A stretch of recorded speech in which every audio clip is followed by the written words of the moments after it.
Good morning बच्चों। आज से आपकी क्लासेस शुरू हो रही हैं। अगर नॉर्मल टाइम होता तो आज के दिन आपका स्कूल बंद होता, लेकिन कोरोना के कारण आपकी पहले ही काफ़ी दिन की छुट्टी हो गई है, इसलिए आज से आपकी ऑनलाइन क्लासेस शुरू की जा रही हैं।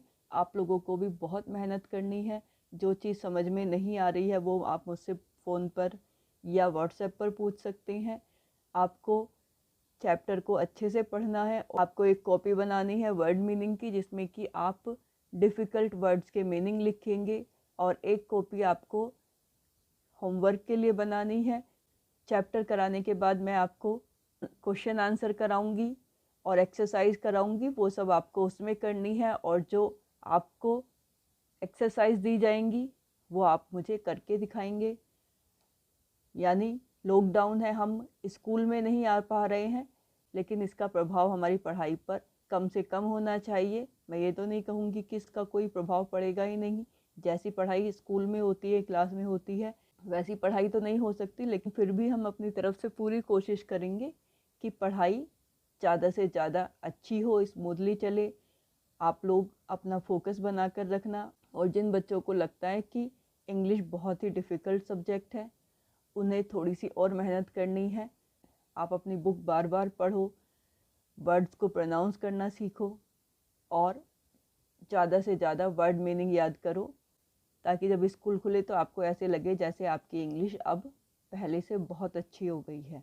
ऑल द बेस्ट बच्चों। आज क्लास 10th की फर्स्ट फ्लाइट शुरू करेंगे और इसके फर्स्ट चैप्टर का नाम है a letter to God. Writer है G.L. फ्लुएंटिस, जो कि एक मैक्सिकन राइटर हैं।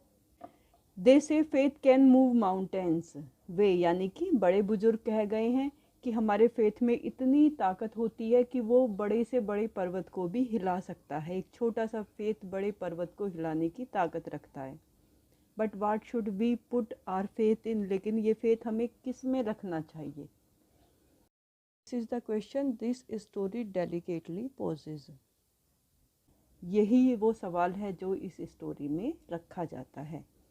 Lencho is a farmer who writes a letter to God when his crops are ruined. Lencho एक फार्मर है जो कि भगवान को तब लेटर लिखता है जब उसकी पूरी फसल बर्बाद हो जाती है। Asking for 100 pesos, और वो भगवान से 100 pesos मांगता है। Does Lencho's letter reach God? क्या लेंचो का लेटर भगवान तक पहुंच पाता है? Does God send him the money? क्या भगवान उसे पैसे भेजते हैं? Think what your answer to these questions would be. सोचो कि इन सवालों का जवाब क्या हो सकता है। And guess how the story continues before you begin to read it. और ये आप सबसे कहा जा रहा है कि आप अंदाज़ा लगाइए कि इस कहानी में क्या हुआ होगा। The house the only one in the entire valley. Valley का मतलब होता है घाटी, एंटायर पूरी। लेंचो का घर पूरी घाटी में केवल एक अकेला घर था। इसका मतलब है कि लेंचो का घर पूरी घाटी में एक अकेला था, उसके अलावा वहाँ पर दूसरा कोई घर नहीं था। Set on the crest of a low hill.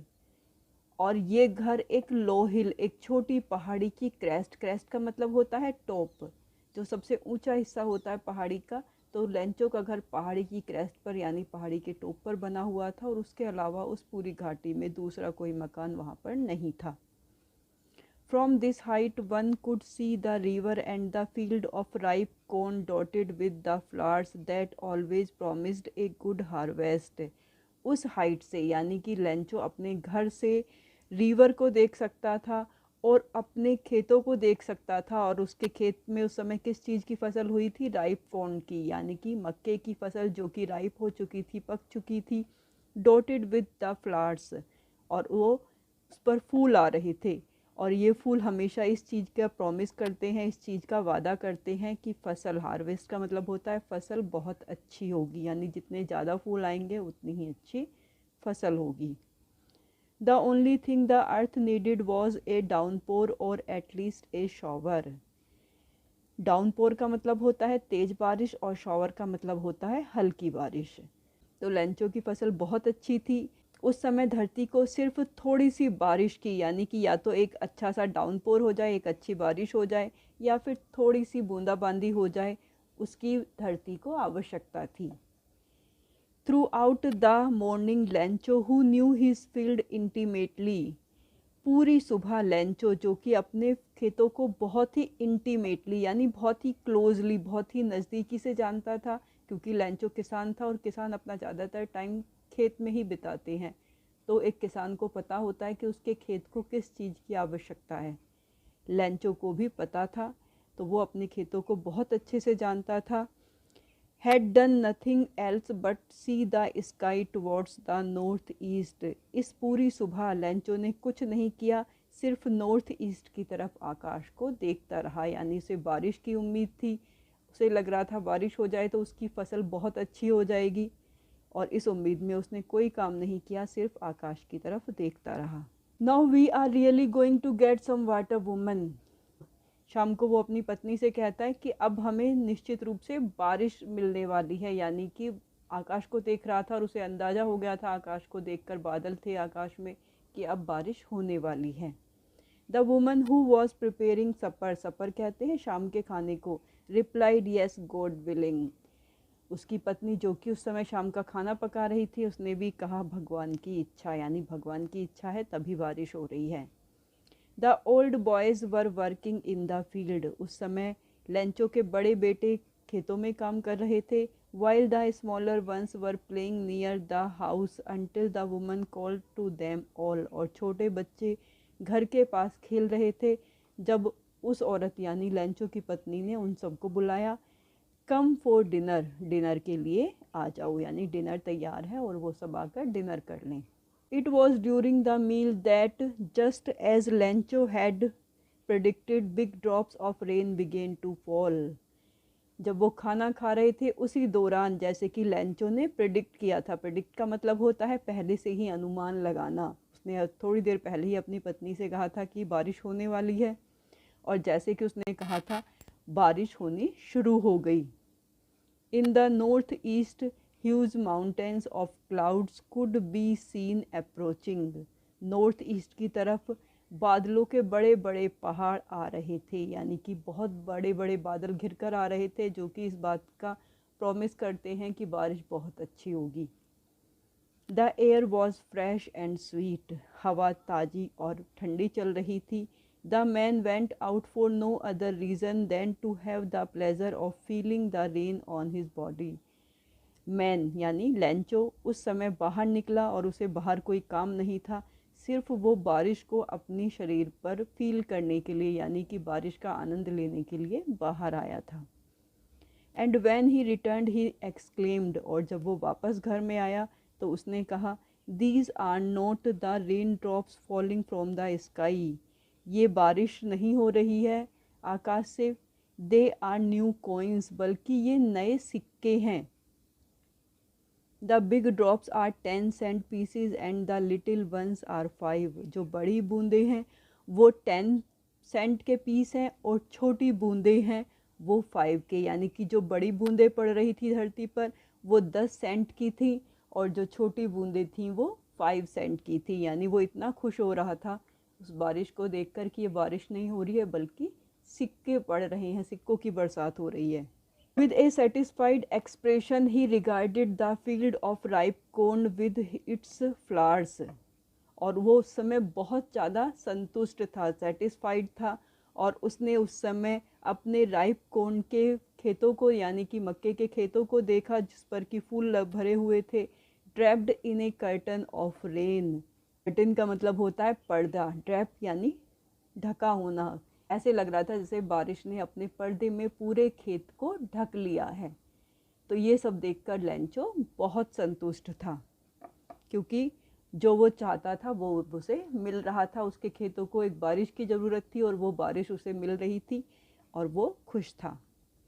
But suddenly a strong wind began to blow, लेकिन अचानक से तेज़ हवा चलने लगी। And along with the rain very large hail stones began to fall, और हेल स्टोन आने लगे, यानी सिर्फ बारिश ही नहीं आई, उसके साथ बड़े बड़े ओले भी पड़ने लगे, और ओले फसल के लिए अच्छे नहीं होते। These truly did resemble the new silver coin, writer अब कह रहा है कि ये जो ओले थे ये तो वास्तव में ही सिल्वर कॉइन के जैसे थे, चांदी के सिक्कों के जैसे थे, क्योंकि थोड़ी देर पहले लेंचो ने कहा था जो बड़ी बूंदें हैं वो 10 सेंट के सिक्के हैं और जो छोटी बूंदें हैं वो 5 सेंट के सिक्के हैं। लेकिन अब राइटर कह रहा है कि ये जो नए नए ये जो ओले पड़ रहे थे ये सेंट में नहीं बल्कि सिल्वर कॉइन थे, ये तो पूरे सच में ही चांदी के सिक्के के जैसे थे।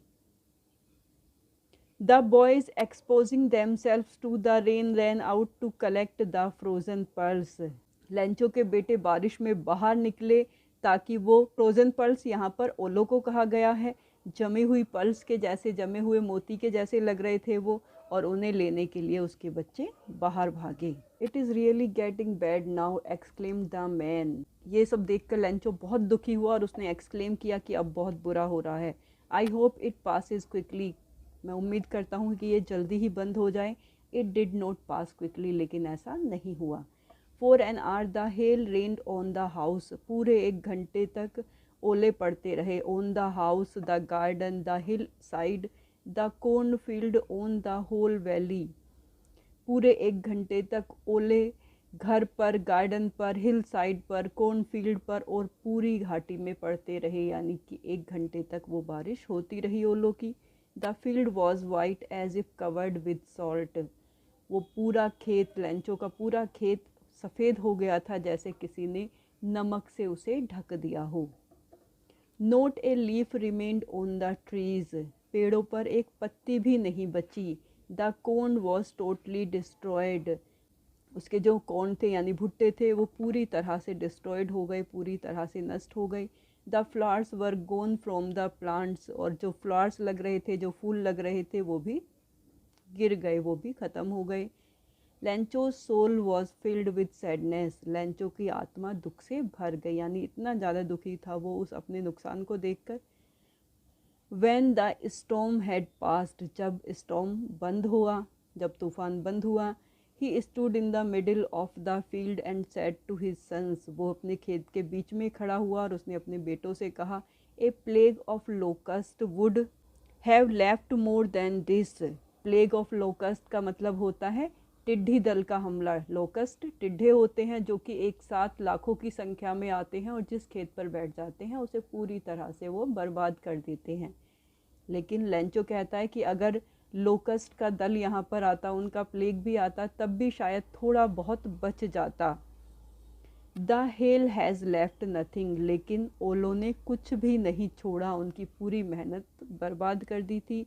This year we will have no corn. इस साल हमारे पास कोई कॉर्न नहीं होगा, यानी उनके पास खाने के लिए अनाज नहीं होगा। That night was a sorrowful one. वो रात दुख से भरी हुई थी, यानी रात दुख से भरी हुई नहीं थी। उस रात में उस घर में रहने वाला लेंचो और उसका पूरा परिवार दुख से भरा हुआ था, क्योंकि 1 घंटे के अंदर ही उनकी सारी मेहनत पर पानी फिर गया था। All our work for nothing. हमारी सारी मेहनत बेकार हो गई। There is no one who can help us. ऐसा कोई भी नहीं है हमारे आसपास जो हमारी हेल्प कर सके। We will all go hungry this year. इस साल हम सब भूखे मरेंगे, यानी हमारे पास खाने के लिए भी कुछ नहीं है। बच्चों आज इतना ही, इसके बाद कल पढ़ेंगे।